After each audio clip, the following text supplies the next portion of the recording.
Halo teman-teman, Shalom. Gimana kabar kalian? Semoga selalu sehat dan semangat ya.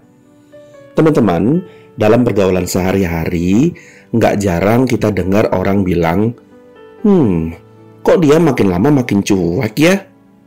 Tapi, pernah nggak sih kita juga bertanya dalam diri kita sendiri dengan jujur? Bentar deh, apa jangan-jangan aku sendiri yang sebenarnya juga cuek ya?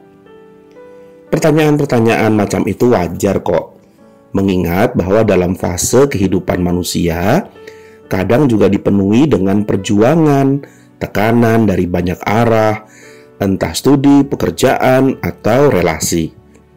Nggak sedikit yang akhirnya menarik diri dan jadi terlalu fokus pada urusanku sendiri, sehingga dengan mudah cap cuek pun dilekatkan.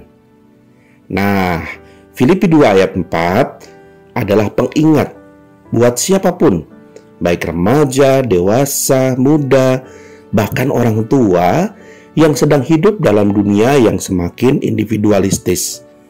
Paulus mengatakan, janganlah tiap-tiap orang hanya memperhatikan kepentingannya sendiri, tetapi kepentingan orang lain juga.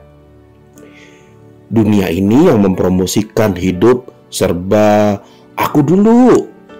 Ayat ini mengingatkan semua usia untuk nggak tenggelam dalam ego dan mulai bisa melihat siapa ya di sekitar kita yang butuh perhatian. Bener kok, manusia tuh memang punya kebutuhan dasar untuk merasa dilihat dan didengar. Tapi ironisnya, ketika kita ngerasa nggak diperhatikan, kita juga cenderung jadi menutup hati dan bersikap dingin. Kita jadi cuek, bukan karena nggak peduli, tapi karena takut disakiti, takut ditolak, atau memang terlalu lelah. Anak muda misalnya berada dalam fase perkembangan identitas dan butuh ruang untuk mengeksplorasi diri. Tapi di sisi lain, orang dewasa pun juga bisa jadi cuek karena trauma masa lalu, luka relasi, atau karena kelelahan emosional yang nggak pernah diproses. Nah, Filipi 2 ayat 4 memberi kita dorongan untuk kembali membuka diri. Tapi, perhatian yang dewasa bukan berarti menyelamatkan semua orang atau harus selalu terlibat loh ya. Dalam psikologi relasional, ini disebut empati yang sehat. Peduli, tapi nggak kehilangan batas diri.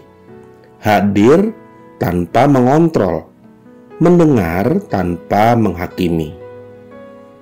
Nah, setelah mendengarkan renungan hari ini, coba yuk kita lakukan beberapa hal.